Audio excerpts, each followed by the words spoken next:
ਵਾਹਿਗੁਰੂ ਜੀ ਕੀ ਫਤਿਹ। ਸਤਨਾਮ ਸ੍ਰੀ ਵਾਹਿਗੁਰੂ ਸਾਹਿਬ JIO. ਇੱਕ ਓੰਕਾਰ ਸਤਨਾਮ ਕਰਤਾ ਪੁਰਖ ਨਿਰਭਉ ਨਿਰਵੈਰ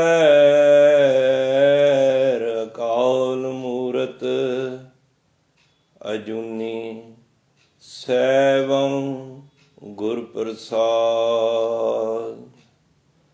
कोट पराध हमारे खंडो अनेक विधि समझावो।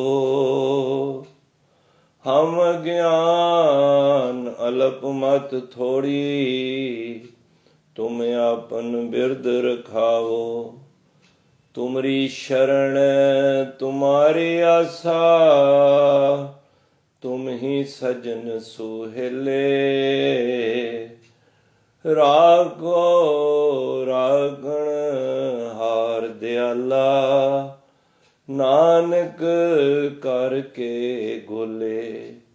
जी राखो राखण हार दयाला नानक करके गोले। वाहिगुरु जी का खालसा वाहिगुरु जी की फतेह। धन धन श्री गुरु ग्रंथ साहिब महाराज जिन्हां दी अपार बख्शिश रहमत हुई है, जो अज इस सुभाग समय सतगुरु ने बख्शिश कीते हैं सत संगत के रूप विच। आओ धन धन गुरु ग्रंथ साहिब महाराज की ओट आसरा लैके जिवें धन गुरु तेग बहादुर बाबा जी रसना ते बैठ के अपनी सेवा अपने बच्चे पासों आप कराउण। जिवें वो बुलाउणगे जो बुलावें त्यों बोल है स्वामी। कुदरत कवण हमारी साध संग नानक जस गायो जो प्रभ की अत प्यारी। सो आओ साध संगत, सब तो पहला असी विचार आरंभ करिए। इस तरह मानो दो पक्कियां सहेलियां ने, बहुत प्यार है आपस विच। इतना प्यार है कट्ठियां रहिंदियां हन, दिलों प्यार करदियां ने। एक सहेली दा विआह हो जाता है, शादी हो जाती है, वो अपने सोहरे घर भी चली जाती है।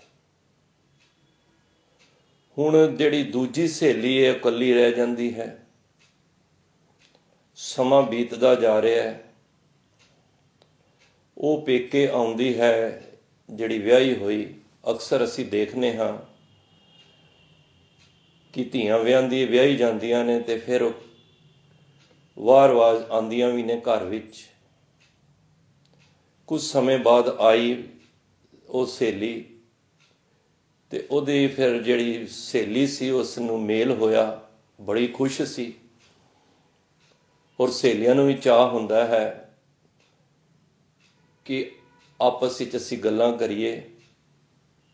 उहदे घर चली गई, दोनों प्यार विच गल्लां कर रहीआं ने ते वो कहंदी तू बड़ी खुश नज़र आ रही है। तू अपने पति नूं किस तरह रजाया है। जरा ध्यान देना साध संगत, अपने पति नूं किस तरह रजाया है।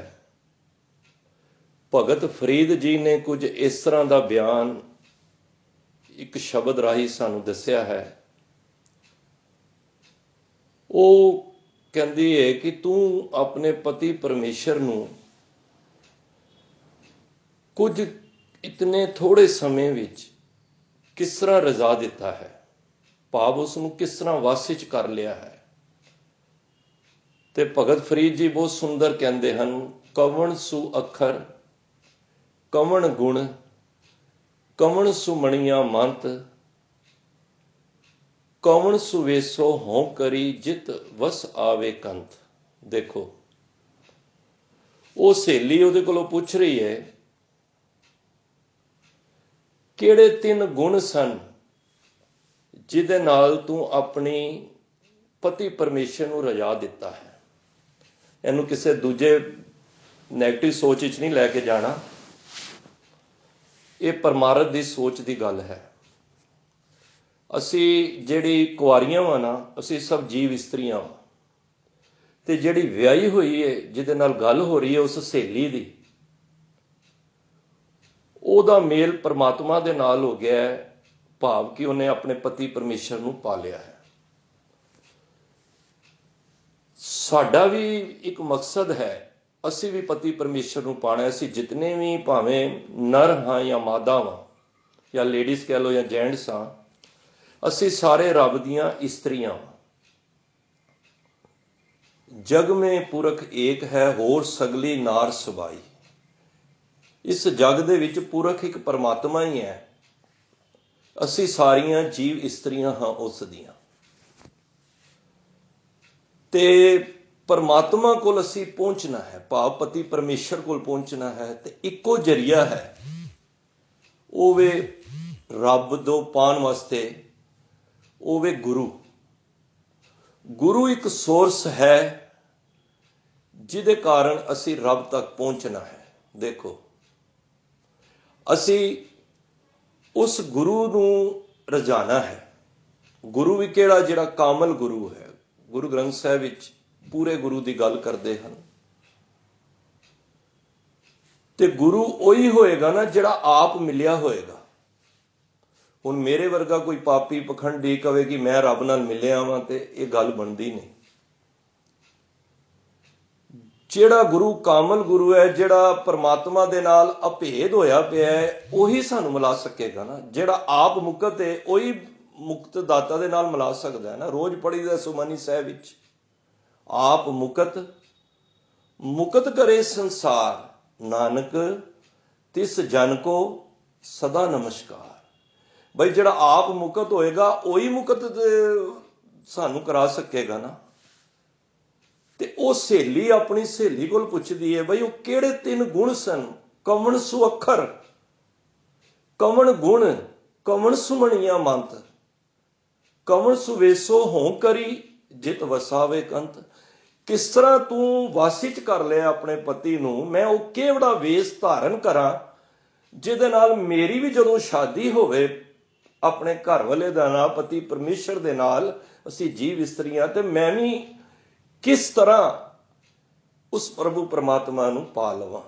ਦੇਖੋ, ਇਹ ਇੱਕ ਜਗਿਆਸੂ ਇਸਤਰੀ ਆਪਣੇ ਗੁਰੂ ਦੇ ਚਰਨਾਂ ਵਿੱਚ ਅਰਦਾਸ ਕਰ ਰਹੀ ਹੈ। ਅਸੀਂ ਇਸ ਐਂਗਲ ਤੋਂ ਦੇਖਣਾ। ਮੈਂ ਤਾਂ ਦੁਨਿਆਵੀ ਗੱਲ ਕੀਤੀ ਹੈ ਕਿ ਕਿਸ ਤਰ੍ਹਾਂ, ਜਿਸ ਤਰ੍ਹਾਂ 2 ਸਹੇਲੀਆਂ ਆਪਸ ਵਿੱਚ ਮਿਲ ਕੇ ਆਪਣੀ ਨਵੀਂ ਸ਼ਾਦੀ, ਵਿਆਹੀ ਹੋਈ ਕੁਆਰੀ ਸ਼ਾਦੀ ਜਿਹਦੀ ਨਹੀਂ ਹੋਈ, ਉਹਦੇ ਨਾਲ ਵਿਚਾਰ ਕਰ ਰਹੀ ਹੈ। ਤੇ ਉਹ ਪੁੱਛ ਰਹੀ ਹੈ, ਭਾਈ ਤੂੰ ਬੜੀ ਖੁਸ਼ ਨਜ਼ਰ ਆ ਰਹੀ ਹੈ ਸ਼ਾਦੀ ਤੋਂ ਬਾਅਦ। ਪਹਿਲਾਂ ਰੌਣਕ, ਇੰਨੀ ਰੰਗਤ, ਇੰਨੀ ਲਾਲੀ ਤੇਰੇ ਤੇ ਨਹੀਂ ਸੀ, ਪਰ ਹੁਣ ਤੂੰ ਕਿਹੜਾ ਮੰਤਰ ਪੜ੍ਹ ਲਿਆ ਕਿ ਪਤੀ ਪਰਮੇਸ਼ਰ ਨੂੰ ਤੂੰ ਆਪਣੇ ਵੱਸ ਕਰ ਲਿਆ? ਦੇਖੋ, ਤੇ ਉਹਨੇ ਬੜਾ ਸੁੰਦਰ ਜਵਾਬ ਦਿੱਤਾ। ਭਗਤ ਫਰੀਦ ਜੀ ਦੀ ਇਹ ਬਾਣੀ ਹੈ, ਬਈ ਕਿਹੜੇ 3 ਗੁਣ ਸਨ? ਤੇ ਉਹ ਕਹਿਣ ਲੱਗੀ, ਪਹਿਲਾ ਗੁਣ ਸੀ, ਜਿਹੜੇ ਉਹਨੇ ਪੁੱਛਿਆ ਨਾ, ਕਵਣ ਸੁ ਅੱਖਰ। ਤੇ ਉਹਨਾਂ ਨੇ ਕਿਹਾ, ਜੀ ਜਿਹੜਾ ਅੱਖਰ ਹੈ ਉਹ ਨਿਵਨ ਸੁ ਅੱਖਰ। ਜਿਹੜਾ ਪਹਿਲਾ ਗੁਣ ਸੀ ਨਾ, ਮੈਂ ਨੀਵੀਂ ਹੋ ਗਈ। ਮੈਂ ਆਪਣੇ ਪਤੀ ਨੂੰ ਖੁਸ਼ ਕਰਨ ਵਾਸਤੇ ਨਾ, ਭਾਵ ਨਿਮਰਤਾ ਵਿੱਚ ਆ ਗਈ। ਨਿਵਨ ਸੁ ਅੱਖਰ, ਖਵਣ ਗੁਣ, ਮਣੀਆਂ ਮਾਣੇ ਮੰਤ, ਇਹ 3 ਭੈਣੇ ਵੇਸ ਕਰ ਤਾਂ ਵਸਾਵੀ ਕੰਤ। ਪਹਿਲਾ ਗੁਣ, ਮੈਂ ਪਤਾ ਪਤੀ ਪਰਮੇਸ਼ਰ ਨੂੰ ਰਜਾਉਣ ਵਾਸਤੇ ਕੀ ਕੀਤਾ? ਮੈਂ ਆਪਣੇ ਆਪ ਨੂੰ ਨੀਵਾਂ ਕਰ ਲਿਆ। ਦੇਖੋ, ਜਿਤਨਾ ਪਰਮੇਸ਼ਰ ਵੱਡਾ ਹੈ ਨਾ, ਉਤਨਾ ਤੂੰ ਨੀਵਾਂ ਹੋ ਜਾ ਜੇ ਰੱਬ ਨੂੰ ਪਾਣਾ ਹੈ। ਆਪਸ ਕੋ ਜੋ ਜਾਣੇ ਨੀਚਾ, ਸੋ ਗਣੀਏ ਸਭ ਤੇ ਉੱਚਾ। ਤੁਸੀਂ ਦੇਖੋ, ਜਦ ਅੰਬ ਦੇ ਅੰਦਰ ਮਿਠਾਸ ਆਉਂਦੀ ਹੈ ਨਾ, ਜਿਉਂ-ਜਿਉਂ ਮਿਠਾਸ ਆਉਂਦੀ ਹੈ ਤਿਉਂ-ਤਿਉਂ ਨਾ ਉਹ ਝੁਕਦਾ ਜਾਂਦਾ ਹੈ, ਭਾਰੀ ਹੋ ਜਾਂਦਾ ਨਾ ਮਿਠਾਸ ਕਾਰਨ। ਉਹ ਇਹ ਨਹੀਂ ਕਿ ਉਛਲ ਕੇ ਹੋਰ ਉੱਚਾ ਹੋ ਜਾਂਦਾ ਹੈ, ਉਹ ਨੀਵਾਂ ਹੋ ਜਾਂਦਾ ਹੈ।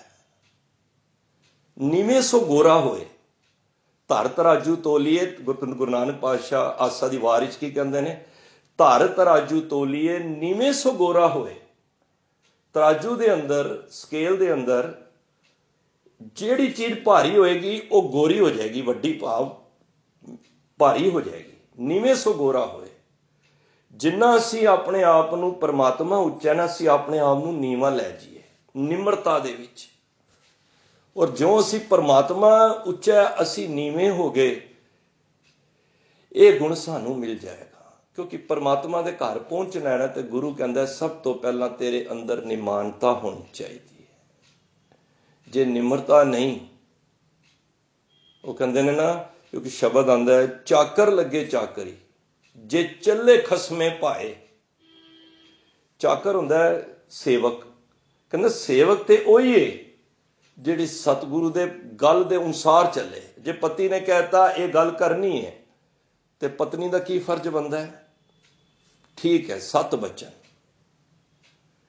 ਜਦੋਂ ਗੁਰੂ ਅਮਰਦਾਸ ਪਾਤਸ਼ਾਹ ਨੇ ਨਾ ਆਪਣੀ ਬੱਚੀ ਟੋਰਨੀ ਸੀ ਨਾ, ਬੀਬੀ ਭਾਣੀ ਜੀ ਨੂੰ, ਭਾਈ ਜੇਠਾ ਜੀ ਦੇ ਨਾਲ, ਤੁਹਾਨੂੰ ਯਾਦ ਹੋਣਾ ਗੁਰੂ ਅਮਰਦਾਸ ਪਾਤਸ਼ਾਹ ਨੇ ਆਪਣੀ ਬੱਚੀ ਵਾਸਤੇ 3 ਭੱਬੇ ਨਾਲ ਭੇਜੇ ਸੀ ਦਾਜ ਵਿੱਚ। ਅਸੀਂ ਤੇ ਬਹੁਤ ਕੁਝ ਦਾਜ ਵਿੱਚ ਦਿੰਦੇ ਹਾਂ ਨਾ, ਟੀਵੀ, ਫ੍ਰਿਜ, ਕਾਰਾਂ, ਬੜਾ ਕੁਝ ਦਿੰਦੇ ਹਾਂ। ਪਰ ਗੁਰਮਤ ਦੀ ਰੋਸ਼ਨੀ ਵਿੱਚ ਗੁਰੂ ਅਮਰਦਾਸ ਪਾਤਸ਼ਾਹ ਨੇ 3 ਭੱਬੇ ਝੋਲੀ ਵਿੱਚ ਪਾਏ ਸੀ। ਭੱਬਾ ਭਲਾ ਜੀ, ਭੱਬਾ ਭਾਣਾ ਜੀ ਤੇ ਭੱਬਾ ਭੁੱਲੀ ਜੀ। ਤੇ ਇਸ ਤਰ੍ਹਾਂ ਮਾਨੋ ਕਿੱਥੇ ਗਲਤੀ ਹੋ ਗਈ ਹੈ, ਹੋ ਹੀ ਜਾਂਦੀ ਅਕਸਰ ਮੀਆਂ ਬੀਬੀ ਵਿੱਚ। ਕਿਉਂਕਿ ਜਿੱਥੇ ਭਾਂਡੇ ਇਕੱਠੇ ਹੁੰਦੇ ਨੇ ਖੜਕਦੇ ਵੀ ਨੇ, ਪੰਜਾਬੀ 'ਚ ਅਸੀਂ ਕਹਿ ਦੇਣਾ ਜਿੱਥੇ ਭਾਂਡੇ ਨੇ ਤੇ ਖੜਕਣੇ ਹੀ ਨੇ। ਤੇ ਜੇ ਸੇਮ ਸੁਭਾਅ ਸਾਡਾ ਹੋਏਗਾ, ਦੋਨੋਂ ਹੀ ਗਰਮ ਹੋ ਜਾਣਗੇ ਤੇ ਮੈਨੂੰ ਖਿਮਾ ਕਰ ਦੇਣਾ, ਉੱਥੇ ਫਿਰ ਇਹ ਕੋਰਟ ਕਚਹਿਰੀਆਂ ਹੀ ਫਿਰ ਖੁੱਲੀਆਂ ਨੇ, ਔਰ ਅਕਸਰ ਹੁੰਦਾ ਵੀ ਹੈ। ਤੇ ਜੇ ਅਗਰ ਉਹਨੇ ਗਲਤੀ ਕੀਤੀ ਤੇ ਜੇ ਉਹਨੇ ਕਿਹਾ ਮੈਂ ਭੁੱਲ ਗਈ, ਗੁਰੂ ਅਮਰਦਾਸ ਪਾਤਸ਼ਾਹ ਨੇ ਇਹੀ ਕਿਹਾ ਸੀ ਨਾ, ਬੱਚੀ ਤੇਰੇ ਕੋਲੋਂ ਜੇ ਕੋਈ ਗਲਤੀ ਹੋ ਜਾਂਦੀ ਹੈ ਤਾਂ ਭੁੱਲ ਮੰਗ ਲਈ। ਜੇ ਕਿੱਥੇ ਘਰ ਵਾਲਾ ਕੋਈ ਬਹੁਤ ਜ਼ਿਆਦਾ, ਜਿਸ ਤਰ੍ਹਾਂ ਕਈ ਵਾਰੀ ਹੈਪਰ ਹੋ ਜਾਂਦਾ ਹੈ ਜਾਂ ਗੁੱਸੇ ਵਿੱਚ ਹੁੰਦਾ ਹੈ, ਤੇ ਜੇ ਦੂਜਾ ਬੰਦਾ ਵੀ ਗੁੱਸੇ 'ਚ ਹੋ ਜਾਏ ਤਾਂ ਫਿਰ ਉੱਥੇ ਕੀ ਹੈ, ਕੱਲ ਕਲੇਸ਼ ਹੀ ਹੋਣੇ ਨੇ। ਤੇ ਉਸੇ ਵੇਲੇ ਤੂੰ ਉੱਥੇ ਖਿਮਾ ਮੰਗ ਲਈ। ਇੱਕ ਮਹਾਂਪੁਰਖਾਂ ਕੋਲ ਇੱਕ ਬੱਚੀ ਗਈ, ਬਹੁਤ ਪਰੇਸ਼ਾਨ ਸੀ। ਕਹਿੰਦੀ ਬਹੁਤ ਸਮਾਂ ਹੋ ਗਿਆ ਸ਼ਾਦੀ ਨੂੰ। ਕਹਿੰਦੇ ਕੀ ਗੱਲ ਹੈ? ਕਹਿੰਦੇ ਪਰੇਸ਼ਾਨੀ ਬਹੁਤ ਹੈ। ਕਹਿੰਦੇ ਘਰ ਵਾਲਾ ਬਹੁਤ ਤੰਗ ਕਰਦਾ ਹੈ। ਇਹ ਮੈਂ ਗੱਲ ਕਰ ਰਿਹਾ ਨੀਵਨ ਸੂ ਅੱਖਰ। ਉਹ ਕਿਹੜਾ ਅੱਖਰ ਸੀ ਜਿਹੜਾ ਉਸ ਸਹੇਲੀ ਨੇ ਆਪਣੀ ਸ਼ਾਦੀ ਨੂੰ ਨਾਲ ਲੈ ਕੇ ਤੇ ਆਪਣੀ ਪਤੀ ਨੂੰ ਰਜਾਇਆ ਸੀ? ਤੇ ਉਹ ਲੇਡੀਜ਼, ਉਹ ਕੁੜੀ ਕਹਿੰਦੀ ਹੈ ਬਈ ਮੈਂ ਘਰ ਵਾਲੇ ਤੋਂ ਬਹੁਤ ਪਰੇਸ਼ਾਨ ਹਾਂ, ਸ਼ਰਾਬ ਬਹੁਤ ਪੀਂਦਾ ਹੈ, ਔਰ ਜਦੋਂ ਆਉਂਦਾ ਹੈ ਤੇ ਮਾਰ ਕੁਟਾਈ ਹੁੰਦੀ ਹੈ। ਤੇ ਕਹਿੰਦੇ ਤੁਸੀਂ ਕੀ ਕਰਦੇ ਹੋ? ਮਹਾਂਪੁਰਖ ਕਹਿਣ ਲੱਗੇ, ਕਹਿੰਦੇ ਆਉਂਦੇ ਤੇ ਫਿਰ ਮੈਂ ਵੀ ਬੋਲਣੀ ਹਾਂ। ਨੈਚੁਰਲੀ ਜਦ ਕੋਈ ਬੰਦਾ ਆ ਕੇ ਲੜਾਈ ਜ਼ਿਆਦਾ ਬੋਲੇਗਾ ਤਾਂ ਉਹ ਵੀ ਬੋਲੇਗਾ। ਮਹਾਂਪੁਰਖਾਂ ਨੇ ਕਿਹਾ ਫਿਰ ਇੱਕ ਗੱਲ ਸੁਣ ਲਿਆ ਬੱਚਿਆ, ਉਹ ਜਦ ਵੀ ਪੀ ਕੇ ਆਏ ਨਾ ਤੇ ਤੂੰ ਨਹੀਂ ਬੋਲਣਾ ਕੁਛ ਵੀ। 40 ਦਿਨ ਇੱਕ ਆਪਣੇ ਆਪ ਤੇ ਇੱਕ ਬੈਨ ਲਾ ਲੈ, ਪਾਬੰਦੀ ਲਾ ਲੈ। ਕਹਿੰਦੀ 7 ਬਚਨ। ਹੁਣ ਘਰ ਚਲੀ ਗਈ, ਉਹ ਸ਼ਰਾਬ ਪੀ ਕੇ ਆਵੇ ਬੋਲੇ। ਕਈ ਬੰਦੇ ਸ਼ਰਾਬਾਂ ਪੀ ਕੇ ਬੜਾ ਬੋਲਦੇ ਵੀ ਨੇ। ਸ਼ੁਕਰ ਹੈ ਗੁਰੂ ਤੇਗ ਬਹਾਦਰ ਬਾਬਾ ਜੀ ਦਾ, ਜੋ ਸਾਨੂੰ ਇਸ ਨਰਕ ਕੁੰਡੀ ਵਿੱਚ ਨਹੀਂ ਪਾਇਆ। ਉਹਨਾਂ ਦੀ ਬਖਸ਼ਿਸ਼ ਹੈ, ਆਪਣੇ ਵਾਸਤੇ 'ਚ ਨਹੀਂ। ਤੇ ਉਹ ਆਵੇ ਤੇ ਉਹ ਅੱਗੋਂ ਬੋਲੇ ਹੀ ਨਾ, ਉਹ ਚੁੱਪ ਕਰ ਜਾਏ। 5-7 ਦਿਨ ਹੋਏ, 10 ਦਿਨ ਹੋਏ, ਉਹਦੇ ਅੰਦਰ ਵੀ ਜਿੰਨੀ ਉਹਦੀ ਪੇਸ਼ੈਂਸ ਸੀ, ਚੱਲਦਾ ਪਿਆ ਸੀ ਕੰਮ। 10 ਦਿਨ ਹੋਏ ਤੇ ਇੱਕ ਦਿਨ ਉਹ ਜ਼ਿਆਦਾ ਬੋਲ ਪਿਆ। ਉਹ ਵੀ ਆਪੇ ਤੋਂ ਬਾਹਰ ਹੋ ਗਈ ਤੇ ਉਹ ਵੀ ਬੋਲਣ ਲੱਗ ਪਈ। ਫਿਰ ਲੜਾਈ ਝਗੜੇ। ਫਿਰ ਮਹਾਂਪੁਰਖਾਂ ਕੋਲ ਗਈ, ਕਹਿਣ ਲੱਗੀ ਜੀ ਕਿ ਘਰ ਕਲੇਸ਼ ਤੇ ਉਵੇਂ ਹੀ। ਉਹਨਾਂ ਨੇ ਕੀ ਹੋਇਆ? ਕਹਿੰਦੇ 10 ਦਿਨ ਤੇ ਮੈਂ ਚੁੱਪ ਰਹੀ। ਤੇ ਫਿਰ ਕਹਿੰਦੇ ਫਿਰ ਕੀ ਹੋਇਆ? ਕਹਿੰਦੇ ਫਿਰ ਮੈਂ ਬੋਲ ਪਈ। ਉਹ ਕਹਿੰਦੇ ਨੇ ਮਹਾਂਪੁਰਖ, ਜੇ ਤੂੰ 10 ਦਿਨ ਨਹੀਂ ਚੁੱਪ ਕਰ ਸਕੀ, ਜਿਹੜੇ 10-15 ਸਾਲਾਂ ਤੋਂ ਲਗਾਤਾਰ ਪੀ ਰਿਹਾ, ਉਹ ਆਪਣੀ ਆਦਤ ਕਿਵੇਂ ਛੱਡੇਗਾ? ਕਹਿਣ ਤੋਂ ਮੁਰਾਦ ਸਾਨੂੰ ਕੁਛ ਆਪਣੀਆਂ ਆਦਤਾਂ ਬਦਲਣੀਆਂ ਪੈਣਗੀਆਂ। ਚਾਕਰ ਲੱਗੇ ਚਾਕਰੀ ਜੇ ਚੱਲੇ ਖਸਮੇ ਪਾਏ।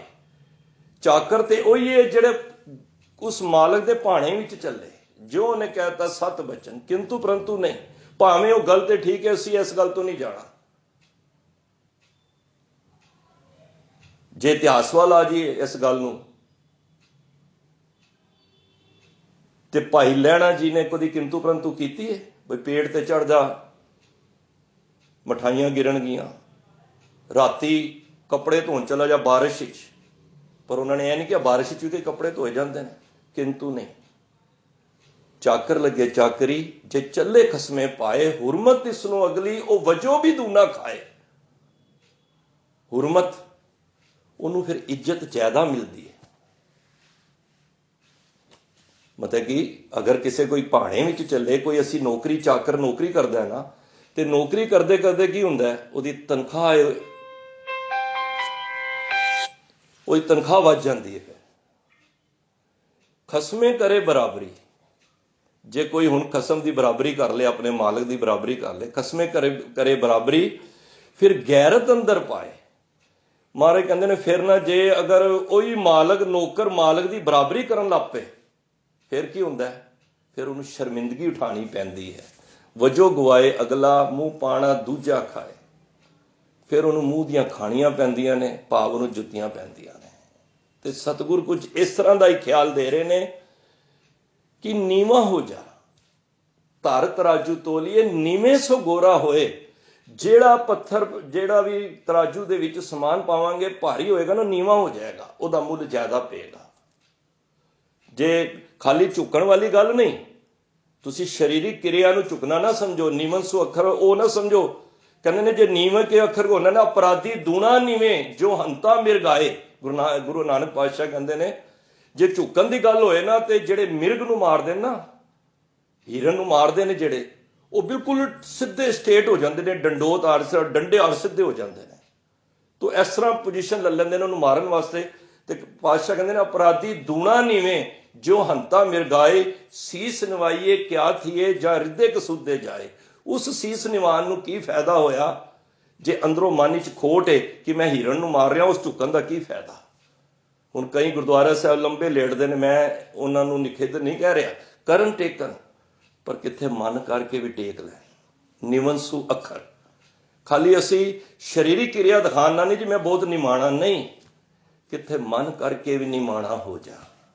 ते सतगुरु कहते ने, बाबा फरीद जी कहते ने कि उन्हें पहला गुण उस इस्त्री ने, जिहड़ी शादीशुदा खुशी विच जिन्हें पति परमेश्वर की खुशी ले ली, तो उन्हें कहा जिहड़ा मैं पहला गुण अपनाया ना, तो वो सी निमरता का। निवंसु अखर कवण गुण, तो पातशाह कहते ने निवंसु अखर खवण गुण, मैं वो निमरता वाला गुण ले लिया।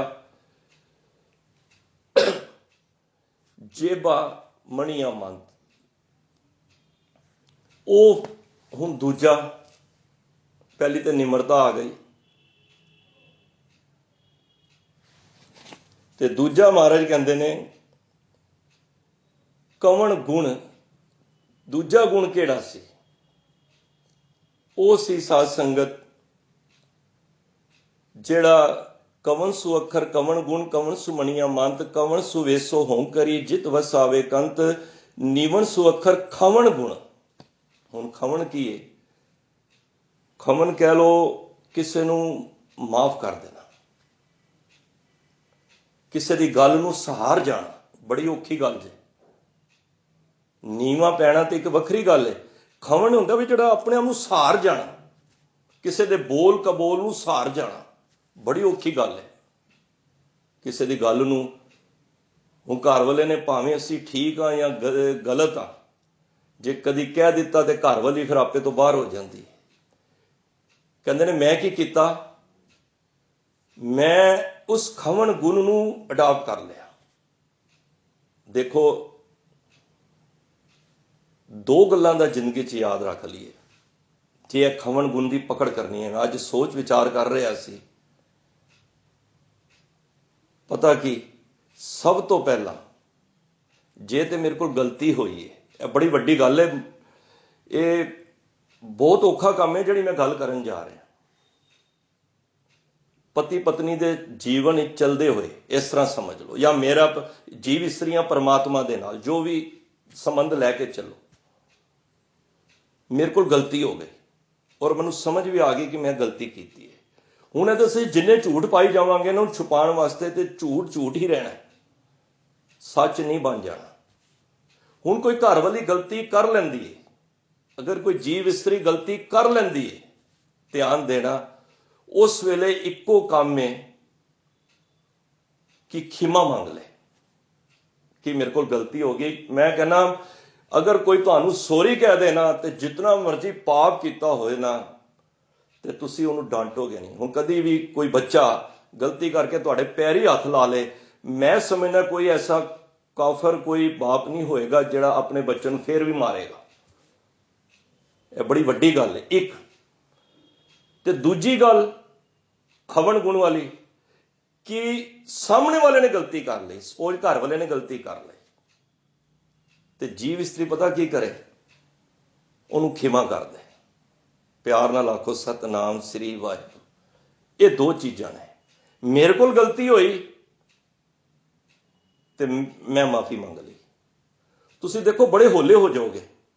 ਕਦੀ ਗਲਤੀ ਕੀਤੀ ਹੋਏਗੀ ਨਾ ਤੁਹਾਨੂੰ, ਨਹੀਂ ਤਾਂ ਦਿਨ ਰਾਤ ਉਹ ਇੱਕ ਜਿਸ ਤਰ੍ਹਾਂ ਫੋੜਾ ਹੁੰਦਾ ਨਾ, ਤੇ ਉਹ ਫੋੜਾ ਫਿਰ ਦਰਦ ਕਰਦਾ ਹੈ, ਤੇ ਉਹ ਫਿਰ ਤੁਹਾਨੂੰ ਬੜੀ ਪਰੇਸ਼ਾਨੀ ਰਹੇਗੀ। ਤੇ ਫਿਰ ਸਿਆਣੇ ਡਾਕਟਰ ਕੀ ਕਹਿੰਦੇ ਨੇ, ਇਹਨੂੰ ਆਪਰੇਟ ਕਰ ਦਿਓ। ਆਪਰੇਟ ਕੀ ਹੈ? ਜਿਵੇਂ ਕੋਈ ਗਲਤੀ ਹੋ ਗਈ ਹੈ। ਤੁਸੀਂ ਦੇਖੋ ਆਪਣੇ ਆਪ ਵਿੱਚ ਕਿਵੇਂ ਨੀਵੇਂ ਹੋ ਜਾਓਗੇ। ਜੇ ਇਸ ਗੱਲ ਦੀ ਹੋਰ ਸਮਝ ਲੈਣੀ ਹੈ ਤੇ ਫਰੀਦ ਸਾਹਿਬ ਦੀ ਇੱਕ ਪੰਕਤੀ ਮੈਂ ਸੁਣਾ ਦਿੰਦਾ। ਫਰੀਦਾ ਜੋਤੇ ਮਾਰਨ ਮੁੱਕੀਆਂ, ਤਿੰਨਾਂ ਨਾ ਮਾਰੇ ਘੁੰਮ, ਆਪਣੜੇ ਘਰ ਜਾਈਏ ਪੈਰ ਤਿੰਨਾਂ ਦੇ ਚੁੰਮ। ਵਾਹ, ਕਿਤਨੀ ਪਿਆਰੀ ਪੰਕਤੀ ਹੈ। ਇਸ ਗੱਲ ਦੀ ਮੋਹਰ ਲਾ ਦਿੰਦੀ ਹੈ। ਫਰੀਦਾ ਜੋਤੇ ਮਾਰਨ ਮੁੱਕੀਆਂ, ਤੁਹਾਨੂੰ ਕੋਈ ਮਾਰਦਾ ਵੀ ਹੈ, ਗਾਲਾਂ ਵੀ ਕੱਢਦਾ ਹੈ ਨਾ, ਜੋਤੇ ਮਾਰਨ ਮੁੱਕੀਆਂ, ਤਿੰਨਾਂ ਨਾ ਮਾਰੇ ਘੁੰਮ। ਉਹਨਾਂ ਨੂੰ ਤੂੰ ਵੀ ਜਵਾਬ, ਜੇ ਅਸੀਂ ਕਿਸੇ ਨੇ ਸਾਨੂੰ ਮਾਰਿਆ, ਅਸੀਂ ਵੀ ਉਹਨੂੰ ਮਾਰਤਾ, ਤੇ ਉਹਦੇ ਔਰ ਮੇਰੇ ਫਰਕ ਕੀ ਰਹਿ ਗਿਆ, ਮੈਨੂੰ ਦੱਸੋ। ਕਹਿੰਦੇ ਨੇ ਆਪਣੜੇ ਘਰ ਜਾਈਏ ਪੈਰ ਤਿੰਨਾਂ ਦੇ ਚੁੰਮ। ਰੱਬ ਜੀਵ ਇਸਤਰੀ ਕੀ ਕਹਿ ਰਹੀ ਹੈ? ਕਹਿ ਰਹੀ ਜਾਂ ਤੇ ਸਿੱਧਾ ਜਾ ਕੇ ਮਾਫੀ ਮੰਗ ਲਓ, ਤੇ ਜਾਂ ਪਤੀ ਨੇ ਗਲਤੀ ਕੀਤੀ ਹੈ ਉਹਨੂੰ ਮਾਫ ਕਰ ਦਿਓ, ਤੇ ਫਿਰ ਤੇ ਤੁਹਾਡਾ ਜਿਹੜੀ ਗ੍ਰਸਤ ਜੀਵਨ ਦੀ ਲਾਈਫ ਹੈ ਨਾ, ਬੜੀ ਵਧੀਆ ਚੱਲੇਗੀ। ਇਹ ਕੰਮ ਪਤੀ ਵਾਸਤੇ ਵੀ ਹੈ, ਮੈਨੂੰ ਖਿਮਾ ਕਰ ਦੇਣਾ, ਮੈਂ ਪਤਨੀ ਪਤਨੀ ਕਹਿ ਰਿਹਾ ਨਾ, ਪਤੀ ਵਾਸਤੇ ਵੀ ਇਹੋ ਗੱਲ ਹੈ। ਜੇ ਕਿਤੇ ਘਰ ਵਾਲੀ ਕੋਲ ਹੀ ਗਲਤੀ ਹੋ ਗਈ, ਉਹ ਵੀ ਇਸ ਦਾ ਖਾਨਾ ਬਣਾ ਲੇ ਕਿ ਮੈਂ ਗਲਤੀ ਕੀਤੀ ਹੈ ਤੇ ਮੈਂ ਮਾਫੀ ਮੰਗ ਰਿਹਾ, ਤੇ ਕੀ ਹੋ ਗਿਆ ਵੱਡਾ? ਜੇ ਅਸੀਂ ਵੱਡੇ ਛੋਟੇ ਨਹੀਂ ਹੋਣਾ। ਅਸੀਂ ਆਪਣੀ ਜ਼ਿੰਦਗੀ ਵਿੱਚ ਅਹਿਸਾਸ ਲਿਆਉਣਾ ਕਿ ਅਸੀਂ ਗਲਤ ਕਿੱਥੇ ਹਾਂ ਤੇ ਸਹੀ ਕਿੱਥੇ ਹਾਂ। ਇਹ ਖਵਣ ਗੁਣ ਹੈ। ਜੇ ਹੋਰ ਗੱਲ ਨੂੰ ਪੱਕਿਆ ਕਰਨਾ ਹੈ, ਗੁਰੂ ਅਰਜਨ ਦੇਵ ਮਹਾਰਾਜ ਜਦ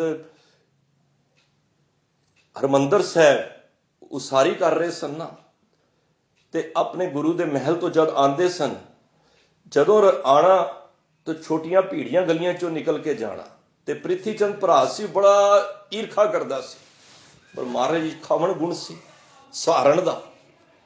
ਕਿਸੇ ਨੂੰ ਜਰ ਜਾਣਾ, ਕਿਸੇ ਦੇ ਬੋਲ ਕਬੋਲ ਨੂੰ ਜਰ ਜਾਣਾ, ਬੜੀ ਵੱਡੀ ਗੱਲ ਜੇ। ਸਾਨੂੰ ਕੋਈ ਰਾਹ ਜਾਂਦਾ ਹੈ, ਕਹਿ ਦੇ, ਤੂੰ ਕਹਿ ਦੇ, ਜਾਂ ਕੋਈ ਐਸਾ ਬੋਲ ਦੇ, ਅਸੀਂ ਆਪੇ ਤੋਂ ਬਾਹਰ ਹੋ ਜਾਂਦੇ ਹਾਂ ਨਾ, ਭਾਵੇਂ ਜਿਤਨੀ ਮਰਜ਼ੀ ਗੁਰਬਾਣੀ ਪੜ੍ਹ ਰਹੇ ਹਾਂ। ਮੈਨੂੰ ਖਿਮਾ ਕਰ ਦੇਣਾ। ਸਾਡੀ ਜੋ ਲੈਂਗੁਏਜ ਇੱਥੇ ਵੇ, ਉਹ ਦੁਨਿਆਵੀ ਤੌਰ ਤੇ ਉਹ ਜਿਹੀ ਲੈਂਗੁਏਜ ਨਹੀਂ ਹੈ। ਅਸੀਂ ਇਹ ਚੀਜ਼ ਚੈੱਕ ਕਰਨੀ ਹੈ। ਤੇ ਗੁਰੂ ਅਰਜਨ ਦੇਵ ਮਹਾਰਾਜ ਜਦ ਨਿਕਲ ਰਹੇ ਸਨ, ਤੇ ਉਸ ਭੀੜੀਆਂ ਗਲੀਆਂ ਵਿੱਚ ਕੀ ਹੋਇਆ? ਪ੍ਰਿਥੀ ਚੰਦ ਨੇ ਆਪਣੇ ਬੰਦਿਆਂ ਨੂੰ ਕਹਿ ਕੇ ਤੇ ਗੁਰੂ ਸਾਹਿਬ ਦੇ ਸਿਰ ਦੇ ਉੱਤੇ ਛੱਤ ਤੇ ਕੋਈ ਬਿਠਾ ਕੇ ਤੇ ਉਹਦੇ ਉੱਤੇ ਕੂੜਾ ਪਵਾ ਦਿੱਤਾ ਗੁਰੂ ਸਾਹਿਬ ਤੇ। ਗੁਰੂ ਸਾਹਿਬ ਦੇ ਨਾਲ ਸੇਵਕ ਜਾ ਰਹੇ ਸਨ। ਹੁਣ ਦੇਖੋ, ਗੁਰੂ ਅਰਜਨ ਦੇਵ ਮਹਾਰਾਜ ਦੇ ਸਿਰ ਦੇ ਉੱਤੇ ਕੋਈ ਕੂੜਾ ਪਾ ਦੇ, ਇਤਨੀ ਸ਼ਖਸੀਅਤ ਦੇ ਉੱਤੇ, ਪਰ ਗੁਰੂ ਅਰਜਨ ਦੇਵ ਮਹਾਰਾਜ ਨੇ ਪਲਟ ਕੇ ਦੇਖਿਆ ਨਹੀਂ। ਤੇ ਸੇਵਕ ਕਹਿੰਦੇ ਨੇ, ਮਹਾਰਾਜ ਤੁਸੀਂ ਹੁਕਮ ਕਰੋ ਇਹਨਾਂ ਨੂੰ, ਅਸੀਂ। ਮਹਾਰਾਜ ਕਹਿੰਦੇ ਨਹੀਂ, ਉਹਦੇ ਉਰੇ ਸਾਡਾ ਹੀ ਫਰਕ ਕੀ ਹੈ? ਇਹਨੂੰ ਕਹਿੰਦੇ ਨੇ ਕਿਸੇ ਦੇ ਬੋਲ ਕਬੋਲ ਨੂੰ ਸਾਰ ਜਾਣਾ।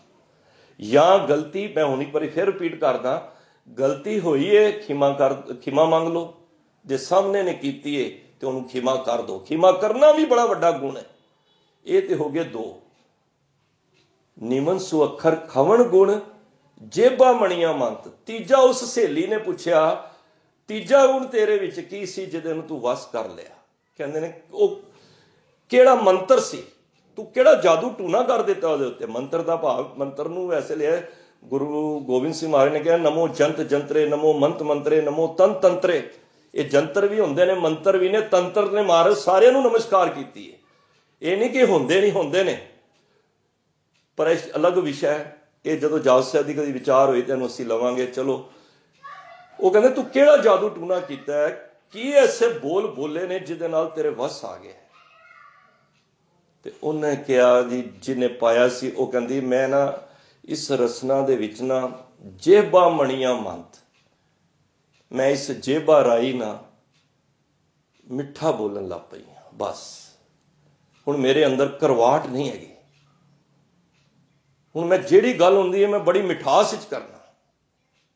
ਹੁਣ ਦੇਖੋ, ਕੋਈ ਘਰ ਵਾਲਾ ਆਏ, ਭਾਵੇਂ ਅਕਸਰ ਅਸੀਂ ਦੇਖਿਆ ਕਿ ਬਿਜ਼ਨਸ ਵਿੱਚੋਂ ਜਾਂ ਕੋਈ ਵੀ ਕੰਮ ਕਰਕੇ ਆਉਂਦਾ ਬੰਦਾ, ਬੜਾ ਥੱਕਿਆ ਹੋਵੇ, ਪਰੇਸ਼ਾਨ ਹੈ ਕਿਸੇ ਕਾਰਨ, ਆਪਣੇ ਬਿਜ਼ਨਸ ਤੋਂ, ਆਪਣੀ ਜੌਬ ਤੋਂ, ਜੋ ਵੀ, ਪਰ ਸਾਹਮਣੇ ਘਰ ਵਾਲੀ ਆ ਕੇ ਪਿਆਰ ਨਾਲ ਬੋਲ ਦੇਣਾ, ਕਹਿੰਦੇ ਨੇ ਉਹਦੀ ਸਾਰੀ ਥਕਾਨ ਉਤਰ ਜਾਂਦੀ ਹੈ ਨਾ। ਤੁਸੀਂ ਵੀ ਵੀਰ ਭਰਾ ਬੈਠੇ ਹੋ, ਜੇ ਅਗਰ ਕੋਈ ਚੰਗੇ ਬੋਲ ਬੋਲਦੇ ਬੱਚਾ ਆ ਕੇ ਤੁਹਾਡੇ ਗਲੇ ਲਿਪੜ ਜਾਏ, ਸਾਡੀ ਥਕਾਨ ਉਤਰ ਜਾਂਦੀ ਹੈ ਨਾ। ਉਹ ਕਹਿੰਦੀ ਮੈਂ ਇੱਕੋ ਕੰਮ ਕੀਤਾ, ਬਸ ਮੈਂ ਆਪਣੀ ਰਸਨਾ ਵਿੱਚ ਮਿਠਾਸ ਲੈ ਆਂਦੀ।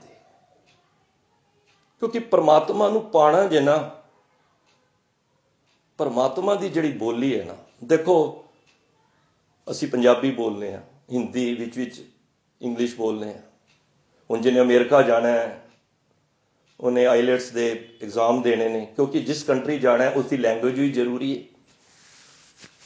ਕੋਈ ਕਿਹੜੀ ਲੈਂਗੁਏਜ ਸਿੱਖਦਾ, ਬੜੀਆਂ ਭਾਸ਼ਾ ਨੇ, ਪਰ ਹੈ ਸਾਰੀਆਂ ਪਰਮਾਤਮਾ ਦੀਆਂ ਨੇ ਭਾਸ਼ਾ। ਕੋਈ ਪੰਜਾਬੀ ਜਾਣਦਾ, ਕੋਈ ਹਿੰਦੀ ਜਾਣਦਾ, ਕੋਈ ਪਰਸ਼ੀਅਨ ਕਰਦਾ, ਕੋਈ ਕਿੰਨੀਆਂ ਹੀ ਲੈਂਗੁਏਜ ਨੇ, ਕੋਈ ਜਰਮਨ ਦੀ ਕੋਰਸ ਕਰਦਾ, ਬੜੇ ਨੇ, ਉੱਥੇ ਉਹ ਕੰਟਰੀ ਚੱਲਦੀ ਹੈ। ਪਰ ਪਰਮਾਤਮਾ ਦੇ ਘਰ ਪਤਾ ਕਿਹੜੀ ਭਾਸ਼ਾ ਚੱਲਦੀ ਹੈ? ਰੋਜ਼ ਜਪਜੀ ਸਾਹਿਬ ਵਿੱਚ ਅਸੀਂ ਪੜ੍ਹੀਦਾ, ਭਾਖਿਆ ਭਾਉ ਅਪਾਰ। ਭਾਖਿਆ ਕੀ ਹੈ? ਭਾਖਿਆ ਮੀਨਸ ਭਾਸ਼ਾ। ਇਹ ਭਾਸ਼ਾ ਅੱਖਰ ਤੋਂ ਹੀ ਬਣਿਆ। ਭਾਖਿਆ, ਉਹ ਭਾਸ਼ਾ ਕੀ ਹੈ ਪਰਮਾਤਮਾ ਦੀ ਮਿਲਣ ਵਾਸਤੇ? ਭਾਖਿਆ ਭਾਉ ਅਪਾਰ, ਜਿਹਦਾ ਪਾਰਾਵਾਰ ਨਾ ਹੋਵੇ, ਉਸ ਪਰਮਾਤਮਾ ਦੀ ਭਾਸ਼ਾ ਕੀ ਹੈ? ਪ੍ਰੇਮ ਦੀ। ਬਸ ਇਹ ਗੱਲ ਨੋਟ ਕਰ ਲਓ। ਜੇ ਰੱਬ ਨੂੰ ਪਾਣਾ ਹੈ, ਸਾਚ ਕਹੋ ਸੁਨ ਲੇਹੋ ਸਭੈ, ਜਿਨ ਪ੍ਰੇਮ ਕੀਓ ਤਿਨ ਹੀ ਪ੍ਰਭ ਪਾਇਓ। ਆਪਣੇ ਜੀਵਨ ਦੇ ਵਿੱਚ ਮਿਠਾਸ ਲਿਆ, ਕਿਉਂਕਿ ਰੱਬ ਨਾ ਖੁਸ਼ੀ ਉਹਦੇ ਤੋਂ ਹੁੰਦਾ ਜਿਹਦੀ, ਇਹ ਨਹੀਂ ਕਿ ਮੈਂ ਹੁਣ ਬਚਨ ਕਰ ਰਿਹਾ ਤੇ ਮੇਰੀ ਇੱਥੇ ਮਿਠਾਸ ਹੈ। ਜੇ ਮੈਂ ਜ਼ਿੰਦਗੀ ਦੇ ਵਿੱਚ ਵਰਤ ਰਿਹਾ ਨਾ, ਸੰਸਾਰ ਦੇ ਵਿੱਚ ਵਿਚਰ ਰਿਹਾ, ਉਦੋਂ ਵੀ ਮਿਠਾਸ ਹੋਵੇ। ਔਰ ਜਿਸ ਰਸਨਾ ਨਾਲ ਮੈਂ ਗੁਰਬਾਣੀ ਦੇ ਅੱਖਰ ਬੋਲਣਾ, ਤੁਸੀਂ ਜਿਸ ਕੰਨਾਂ ਨਾਲ ਗੁਰਬਾਣੀ ਦੇ ਅੱਖਰ ਸੁਣ ਰਹੇ ਹੋ, ਤੇ ਜੇ ਅਸੀਂ ਬਾਹਰ ਆ ਕੇ ਇੰਨਾ ਹੀ ਮੁਖ ਤੋਂ ਗਾਲੀਆਂ ਕੱਢਾਂਗੇ, ਸਾਧ ਸੰਗਤ ਗੱਲ ਨਹੀਂ ਬਣੇਗੀ। ਮੈਨੂੰ ਖਿਮਾ ਕਰ ਦੇਣਾ। ਉਹ ਕਹਿਣਗੇ ਚੰਗਾ ਗੁਰਬਾਣੀ ਪੜ੍ਹਦਾ। ਅਸੀਂ ਆਮ ਤੌਰ ਤੇ, ਮੈਨੂੰ ਵਿੱਚੋਂ ਗੱਲ ਕਰਨੀ ਪੈ ਰਹੀ ਹੈ, ਆਮ ਤੌਰ ਤੇ ਅਸੀਂ ਗੱਲਾਂ ਦੇ ਵਿੱਚ ਗਾਲਾਂ ਵੀ ਕੱਢਨੇ ਆ, ਬੜੀਆਂ ਬੜੀਆਂ ਗਾਲਾਂ ਕੱਢਨੇ ਆ। ਮੈਂ ਬੜੇ ਐਸੇ ਵੇਖੇ ਨੇ, ਅੰਮ੍ਰਿਤਧਾਰੀ ਵੀ ਨੇ, ਅੰਮ੍ਰਿਤ ਵੇਲੇ ਵੀ ਜਾਗਦੇ ਨੇ, ਪਰ ਜਦੋਂ ਉਹਨਾਂ ਨਾਲ ਵਿਚਾਰ ਵਟਾਂਦਰਾ ਕਰੋ, ਪਤਾ ਨਹੀਂ ਕਿੰਨੀਆਂ ਗੰਦੀਆਂ ਗੰਦੀਆਂ ਗਾਲਾਂ ਕੱਢਦੇ ਨੇ। ਨਹੀਂ ਸਾਧ ਸੰਗਤ, ਪਰਮਾਤਮਾ ਹੈ ਨਾ ਜਿਹੜਾ, ਉਹਦੀ ਬੋਲੀ ਮਿੱਠੀ ਹੈ। ਤੁਸੀਂ ਸਾਰੀਆਂ ਲੈਂਗੁਏਜ ਸਿੱਖੋ, ਕੋਈ ਮਨਾ ਨਹੀਂ ਹੈ, ਪਰ ਪਰਮਾਤਮਾ ਦੀ ਉਹ ਲੈਂਗੁਏਜ ਉੱਥੇ ਨਹੀਂ ਚੱਲਣੀ ਚਾਹੀਦੀ, ਕਿਉਂਕਿ ਉਹ ਮਿੱਠ ਬੋਲੜਾ ਜੀ ਹਰ ਸੱਜਣ ਸੁਆਮੀ ਮੋਰਾ। ਉਹ ਮੇਰਾ ਜਿਹੜਾ ਸੁਆਮੀ ਹੈ ਨਾ, ਮਾਲਕ ਹੈ, ਉਹ ਬੜਾ ਮਿੱਠ ਬੋਲੜਾ ਹੈ। ਪਾਤਸ਼ਾਹ ਕਹਿੰਦੇ ਨੇ ਕਿੰਨਾ ਮਿੱਠ ਬੋਲੜਾ ਹੈ? ਮਿੱਠ ਬੋਲੜਾ ਜੀ ਹਰ ਸੱਜਣ ਸੁਆਮੀ ਮੋਰਾ ਹੋ ਸੰਭਲ ਥੱਕੀ ਜੀ, ਉਹ ਕਦੇ ਨਾ ਬੋਲੇ ਕੋੜਾ। ਕਹਿੰਦੇ ਨੇ ਮੈਂ ਆਪ ਵੇਖ ਕੇ ਸਭ ਕੁਝ ਹੈ ਕਿ ਥੱਕ ਕੇ ਗਹਿ ਰਹੀ ਹਾਂ ਮੈਂ, ਉਹ ਕਦੇ ਨਾ ਬੋਲੇ ਕੋੜਾ। ਉਹ ਪਰਮਾਤਮਾ ਤੇ ਕਦੀ ਕੋੜਾ ਬੋਲਦਾ ਹੀ ਨਹੀਂ ਹੈ। ਕਿਉਂ? ਕਿਉਂਕਿ ਕੋੜਾ ਬੋਲ ਨਾ ਜਾਣੇ ਪੂਰਨ ਭਗਵਾਨੇ ਓਗਣ ਕੋ ਨਾ ਚਿਤਾਰੇ। ਉਹ ਜਾਣਦਾ ਹੀ ਨਹੀਂ ਹੈ, ਪਰਮਾਤਮਾ ਕੋੜਾ ਬੋਲਦਾ ਜਾਣਦਾ ਹੀ ਨਹੀਂ। ਜੇ ਅਸੀਂ ਪਰਮਾਤਮਾ ਦੇ ਘਰ ਜਾਣਾ ਹੈ, ਉਹ ਜੀਵ ਇਸਤਰੀ ਜਾਣ ਵਾਸਤੇ, ਅਸੀਂ ਜੇ ਕੋੜਾ ਬੋਲਾਂਗੇ, ਕਿਸੇ ਨਾਲ ਮਾੜਾ ਬੋਲਾਂਗੇ, ਤੇ ਅਸੀਂ ਸਮਝ ਲਓ ਮੇਰੇ ਸਮੇਤ ਅਸੀਂ ਪਰਮਾਤਮਾ ਦੇ ਘਰ ਨਹੀਂ ਪਹੁੰਚ ਸਕਦੇ। ਕੋੜਾ ਬੋਲ ਨਾ ਜਾਣੇ ਪੂਰਨ ਭਗਵਾਨੇ ਓਗਣ ਕੋ ਨਾ ਚਿਤਾਰੇ। ਉਹ ਪਰਮਾਤਮਾ ਦੇ ਸੱਚ ਜਾਣਿਓ, ਕੋੜਾ ਬੋਲਣਾ ਜਾਣਦਾ ਹੀ ਨਹੀਂ, ਫਿਰ ਅਸੀਂ ਇਹ ਕੋੜੀ ਜ਼ਬਾਨ ਕਿੱਥੋਂ ਲੈ ਆਏ ਆ? ਜਿਹੜੇ ਐਸੇ ਬੋਲਦੇ ਨੇ, ਕੋਸ਼ਿਸ਼ ਕਰੋ ਉਹਨਾਂ ਨਾਲ ਸੰਗੀ ਨਾ ਤਰੋ। ਨੀਵਨ ਸੁਅੱਖਰ, ਇੱਕ ਨੀਵਨ ਖਵਣ ਗੁਣ ਜੇਬਾਂ ਮਣੀਆਂ ਮੰਤ। ਉਹ ਕਹਿੰਦੇ ਨੇ ਜੇਬਾਂ ਦੇ ਅੰਦਰ ਮੈਂ ਮਿਠਾਸ ਭਰ ਲਈ। ਉਹ ਭੈਣ ਕਹਿੰਦੀ ਜਿਹੜੀ ਸ਼ਾਦੀशुदा, ਕਹਿੰਦੀ ਮੈਂ ਆਪਣੇ ਪਤੀ ਨੂੰ ਰਜਾਉਣ ਦਾ, ਇੱਕ ਤੇ ਮੈਂ ਨੀਵੀਂ ਹੋ ਗਈ। ਨੀਵੀਂ ਤੋਂ ਭਾਵ ਨਹੀਂ ਕਿ ਅਸੀਂ ਮਤਲਬ ਕਿ ਬਿਲਕੁਲ ਆਪਣਾ ਐਵੇਂ ਨਹੀਂ, ਇੱਕ ਨੇ ਕਹੀ ਤੇ ਦੂਜੇ ਨੇ ਮਾਨੀ, ਇਸ ਤਰ੍ਹਾਂ ਸਮਝ ਲਓ। ਇਹ ਘਰ ਵਾਲੇ ਵਾਸਤੇ ਵੀ ਹੈ। ਇਹ ਨਹੀਂ ਕਿ ਮੈਂ ਸਾਰੀਆਂ ਘਰ ਵਾਲੀਆਂ ਦੀਆਂ ਮੰਨੀਆਂ ਨੇ ਤੇ ਮੈਂ ਆਪਣੀਆਂ ਮਨਾਣੀਆਂ ਨੇ, ਘਰ ਵਾਲੀ ਦੀ ਨਹੀਂ ਮੰਨਣਾ ਹੀ ਨਹੀਂ, ਐਸੀ ਗੱਲ ਨਹੀਂ। ਗ੍ਰਸਥ ਜੀਵਨ ਵਿੱਚ ਕਦੀ ਇੱਕ ਦੀ ਮੰਨ ਲਈ ਜੇ, ਉਹਦੀ ਨਹੀਂ ਮੰਨੀ, ਆਪਸ ਵਿੱਚ ਅੰਡਰਸਟੈਂਡਿੰਗ ਮੀਨਸ। ਤੇ ਦੂਜਾ ਖਵਣ ਗੁਣ, ਸਹਾਰ ਜਾਣਾ। ਕਿੱਥੇ ਗਲਤੀ ਹੋਈ ਮਾਫੀ ਮੰਗ ਲਓ, ਤੇ ਕਿੱਥੇ ਸਾਹਮਣੇ ਵਾਲੇ ਨੇ ਗਲਤੀ ਕੀਤੀ ਤੇ ਉਹਨੂੰ ਮਾਫ ਕਰ ਦਿਓ। ਇਹ ਵੀ ਬੜਾ ਵੱਡਾ ਗੁਣ ਹੈ। ਤੇ ਤੀਜਾ ਜੀਵਨ ਦੇ ਅੰਦਰ ਮਿਠਾਸ, ਗਾਲੀ ਨਹੀਂ ਹੋਣੀ ਚਾਹੀਦੀ। ਮਿੱਠਾ ਬੋਲਣਾ, ਨਿਵ ਚੱਲਣਾ, ਹੱਥੋਂ ਦੇਖ ਕੇ ਭਲਾ ਮਨਾਵੇ। ਭਾਈ ਗੁਰਦਾਸ ਜੀ ਕਹਿੰਦੇ ਨੇ ਮਿੱਠਾ ਬੋਲੋ, ਨਿਵ ਚੱਲਣਾ, ਹੱਥੋਂ ਦੇਖ ਕੇ ਭਲਾ ਮਨਾਵੇ। ਆਪਣੀ ਰਸਨਾ ਦੇ ਅੰਦਰ ਨਾ ਕੋਸ਼ਿਸ਼ ਕਰੋ ਅੱਜ ਤੋਂ ਬਾਅਦ ਅਸੀਂ ਗਾਲ ਨਹੀਂ ਕੱਢਣੀ। ਦੇਖੋ ਇਹੋ ਗਾਲਾਂ ਅਸੀਂ ਘਰ ਵਿੱਚ ਕੱਢਾਂਗੇ ਤੇ ਬੱਚੇ ਦੇ ਉੱਤੇ ਕੀ ਅਸਰ ਪਏਗਾ। ਤੁਹਾਡੇ ਪੁੱਤਰ ਹੋਣਗੇ, ਪੋਤਰੇ ਹੋਣਗੇ, ਜੇ ਅਸੀਂ ਗਾਲ ਕੱਢਾਂਗੇ ਤੇ ਸਾਨੂੰ ਵੇਖ ਕੇ ਆਪਣੇ ਆਟੋਮੈਟਿਕਲੀ ਤੁਸੀਂ ਦੇਖੋਗੇ ਬੱਚੇ ਵੀ ਕੱਢਣਗੇ। ਪਰ ਗੁਰਮਤਿ ਵਿੱਚ ਮੈਂ ਪਹਿਲਾਂ ਕਿਹਾ ਕੋੜਾ ਬੋਲਣਾ ਜਾਣੇ, ਉਹ ਭਗਵਾਨ ਜਾਣਦਾ ਹੀ ਨਹੀਂ ਕੋੜਾ ਬੋਲਣਾ, ਫਿਰ ਅਸੀਂ ਕਿਉਂ ਬੋਲ ਰਹੇ ਹਾਂ। ਗੁਰੂ ਗੋਬਿੰਦ ਸਿੰਘ ਮਹਾਰਾਜ ਦਰਬਾਰ ਲੱਗਿਆ ਹੋਇਆ ਤੇ ਇੱਕ ਯੰਗ ਮੁੰਡਾ ਗੁਰਸਿੱਖ ਬਾਹਰ ਦੀਵਾਨ ਤੇ ਖੜਾ ਹੋਇਆ। ਉਹਨੂੰ ਕੁਦਰਤੀ ਇੱਕ ਗੱਲ ਸਾਹਮਣੇ ਆ ਗਈ ਹੈ ਤੇ ਸਾਹਮਣੇ ਖੜਾ ਤੇ ਅੰਦਰ ਨਹੀਂ ਜਾ ਰਿਹਾ, ਰੋਈ ਜਾ ਰਿਹਾ ਉੱਚਾ ਉੱਚਾ। ਸਿੱਖ ਦਰਸ਼ਨ ਕਰਨ ਅੰਦਰ ਜਾ ਰਹੇ ਨੇ ਤੇ ਉਹ ਮੁੰਡੇ ਵੱਲ ਵੇਖਦੇ ਨੇ, ਕਹਿੰਦੇ ਤੂੰ ਰੋ ਕਿਉਂ ਰਿਹਾ, ਬੜਾ ਰੋਈ ਜਾ ਰਿਹਾ। ਕਹਿੰਦਾ ਅੰਦਰ ਨਹੀਂ ਮੈਂ ਜਾ ਸਕਦਾ। ਹੱਦ ਹੋ ਗਈ ਹੈ, ਗੁਰੂ ਦਾ ਦਰ ਹੈ, ਕੋਈ ਵੀ ਆਵੇ। 2 ਵਾਰੀ ਪੁੱਛਿਆ, 3 ਵਾਰੀ ਨਹੀਂ ਦੱਸੇ ਤੇ ਸਿੱਖ ਅੰਦਰ ਚਲੇ ਗਏ। ਦੀਵਾਨ ਦੀ ਸਮਾਪਤੀ ਹੋਈ। ਗੁਰੂ ਗੋਬਿੰਦ ਸਿੰਘ ਮਹਾਰਾਜ ਕੋਲੋਂ ਪੁੱਛਿਆ, ਮਹਾਰਾਜ ਇੱਕ ਤੁਹਾਡਾ ਰੋਜ਼ ਨੌਜਵਾਨ ਸਿੱਖ ਹੈ, ਗੁਰਸਿੱਖ ਹੈਗਾ, ਤੇ ਇਹ ਰੋਜ਼ ਆਂਦਾ ਵੇ ਤੇ ਅੱਜ ਕਹਿ ਰਿਹਾ ਮੈਂ ਅੰਦਰ ਨਹੀਂ ਆਣਾ। ਮਹਾਰਾਜ ਕਹਿੰਦੇ ਨੇ ਹਾਂ ਇਹਨੂੰ ਮੈਂ ਹੀ ਕਿਹਾ ਅੰਦਰ ਨਾ, ਤੂੰ ਨਾ ਆਈ ਅੰਦਰ। ਮਹਾਰਾਜ ਤੁਸੀਂ ਇਸ ਤਰ੍ਹਾਂ ਦਾ ਬਚਨ ਕਰ ਲਿਆ। ਮਹਾਰਾਜ ਕਹਿੰਦੇ ਨੇ ਮੈਂ ਤੇ ਕਿਹਾ ਵੀ ਇਹਨੂੰ ਅੰਦਰ ਨਹੀਂ ਆਣਾ, ਫਿਰ ਵੀ ਦੱਸੋ ਮਹਾਰਾਜ ਤੁਸੀਂ ਕਿਉਂ। ਉਹ ਵੀ ਨਹੀਂ ਦੱਸ ਰਿਹਾ ਤੇ ਰੋਈ ਜਾ ਰਿਹਾ। ਕਹਿੰਦੇ ਨੇ ਇਹਦੀ ਜ਼ੁਬਾਨ ਦੇ ਵਿੱਚ ਗਾਲਾਂ ਲਿਖੀਆਂ ਨੇ, ਇਹ ਗਾਲਾਂ ਬੜੀਆਂ ਕੱਢਦਾ ਘਰ ਦੇ ਵਿੱਚ। ਇਹ ਸੰਸਾਰ ਵਿੱਚ ਵਿਚਰਦਿਆਂ ਹਰ ਗੱਲ ਤੇ ਇੱਕ ਗੱਲ ਦੇ ਨਾਲ 4 ਗਾਲਾਂ ਕੱਢਦਾ। ਗੁਰਮੁਖੋ ਪਿਆਰਿਓ, ਮੇਰੇ ਵੀਰੋ ਭੈਣੋ, ਦੇਖੋ ਗੁਰੂ ਗੋਬਿੰਦ ਸਿੰਘ ਮਹਾਰਾਜ ਦੀ ਖੁਸ਼ੀ ਨਹੀਂ ਮਿਲੇਗੀ ਭਾਵੇਂ ਮੈਂ ਵੀ ਗੱਲ ਕਰ ਰਿਹਾ। ਜੇ ਅਸੀਂ ਆਪਣੇ ਜੀਵਨ ਕਾਲ ਦੇ ਵਿੱਚ ਆਪਣੀ ਲੇਬਰ ਦੇ ਨਾਲ, ਆਪਣੇ ਸਗੇ ਸੰਬੰਧੀਆਂ ਨਾਲ, ਮਿੱਤਰਾਂ ਨਾਲ ਜੇ ਮੁਖ ਤੋਂ ਕੋੜਾ ਬਚਨ ਕੱਢਣੇ ਆ ਨਾ, ਤੇ ਅੱਜ ਹੀ ਸੁਚੇਤ ਹੋ ਜਾਈਏ। ਖਾਲੀ ਕਥਾ ਕਹਾਣੀ ਸੁਣਨ ਨਾਲ ਗੱਲ ਨਹੀਂ ਬਣਨੀ ਜਦ ਤੱਕ ਅਮਲੀ ਇੰਪਲੀਮੈਂਟ ਨਹੀਂ ਅਸੀਂ ਉਸ ਸ਼ਬਦ ਵਿਚਾਰ ਦੇ ਉੱਤੇ ਅਸੀਂ ਨਹੀਂ ਸੋਚਿਆ। ਮੈਂ ਤੇ ਕਥਾ ਕਰਕੇ ਚਲਾ ਜਾਵਾਂਗਾ, ਤੁਸੀਂ ਸੁਣ ਕੇ ਚਲੇ ਜਾਓਗੇ, ਤੇ ਜੇ ਕਿੱਲਾ ਉੱਥੇ ਹੀ ਗੜਿਆ ਰਹਿ ਗਿਆ ਤੇ ਫਿਰ ਨਾ ਤੁਹਾਡੀ ਗੱਲ ਮੰਨੀ, ਨਾ ਮੇਰੀ, ਨਾ ਮੇਰਾ ਸੁਣਾਇਆ ਸਕਾਰਤ ਹੋਣਾ, ਨਾ ਤੁਹਾਡਾ ਸੁਣਿਆ ਸਕਾਰਤ ਹੋਣਾ। ਚੱਲ ਪਈਏ ਬਸ। ਮਹਾਰਾਜ ਨੇ ਕਿਹਾ ਇਹਦੀ ਰਸਨਾ ਤੇ ਜਿੱਥੇ ਬਾਣੀ ਪੜ੍ਹਦਾ ਨਾ ਉੱਥੇ ਗਾਲਾਂ ਬੜੀਆਂ ਕੱਢਦਾ। ਤੇ ਗੁਰਮੁਖੋ ਇਸ ਕਰਕੇ ਆਪਣੀ ਜੇਬਾਂ ਨੂੰ ਮਿਠਾਸ ਲਿਆਈਏ। ਤਾਂ ਹੀ ਕਹਿੰਦੇ ਨਾ ਕਿ ਸਵਾਸ ਸਵਾਸ ਨਾਮ ਜਪੋ। ਕਿਉਂ ਕਹਿੰਦੇ ਨੇ? ਜਿਹੜਾ ਬੰਦਾ ਸਾਰਾ ਦਿਨ ਵਾਹਿਗੁਰੂ ਵਾਹਿਗੁਰੂ ਕਹੇਗਾ, ਮੈਂ ਸਮਝਣਾ ਉਹਦੇ ਮੁਖ ਤੋਂ ਤੇ ਗਾਲ ਨਿਕਲੇਗੀ ਨਹੀਂ। ਜੋ ਵਪਾਰ ਕਰ ਰਿਹਾ ਤੇ ਵਾਹਿਗੁਰੂ ਵਾਹਿਗੁਰੂ ਕਹਿ ਕੇ ਵਿੱਚ ਗਾਲ ਕਿਵੇਂ ਕੱਢ ਦੇਗਾ? ਮੈਨੂੰ ਇਸ ਗੱਲ ਦਾ ਜਵਾਬ ਦੇ ਦਿਓ। ਤੇ ਜੇ ਵਾਹਿਗੁਰੂ ਭੁੱਲਿਆ ਰਹੇਗਾ ਤੇ ਫਿਰ ਸਾਨੂੰ ਇਹ ਜਿਹੜੀਆਂ ਵਿਕਾਰੀ ਸ਼ਕਤੀਆਂ ਨੇ ਇਹ ਆ ਕੇ ਸਾਡੇ ਉੱਤੇ ਹਾਵੀ ਹੋ ਜਾਣਗੀਆਂ। ਫਿਰ ਅਸੀਂ ਪਤਾ ਨਹੀਂ ਕਿਹੜੀਆਂ ਗਾਲਾਂ ਵਿੱਚ ਕੱਢਦੇ ਰਹਾਂਗੇ, ਸਾਨੂੰ ਵੀ ਨਹੀਂ ਪਤਾ ਲੱਗਦਾ। ਤੇ ਮੈਂ ਉਸ ਵੀਰ ਨੂੰ ਕਿਹਾ, ਬਈ ਤੂੰ ਇੱਕ ਗੱਲ ਦੇ ਅੰਦਰ 4 ਗਾਲਾਂ ਕੱਢ ਰਿਹਾ ਯਾਰ, ਇਤਨੀ ਤੂੰ ਨਿਤਨੇਮ ਬਾਣੀ ਤੈਨੂੰ ਕੰਠੇ, ਸਭ ਬਾਣੀਆਂ ਕੰਠ ਨੇ। ਕਹਿੰਦਾ ਨਿਕਲ ਜਾਂਦੀਆਂ ਨੇ। ਮੈਂ ਕਿਹਾ ਤਾਂ ਮਤਲਬ ਸਾਡੇ ਅੰਦਰ ਹਲੇ ਸਵਾਸ ਵਾਲੀ ਬਿਰਤੀ ਜੰਮੀ ਨਹੀਂ। ਕਹਿੰਦਾ ਮੈਂ ਕਿਹਾ ਕੋਸ਼ਿਸ਼ ਕਰ, ਹਰ ਆਪਣੇ ਵਰਡਸ ਨੂੰ ਚੈੱਕ ਕਰ।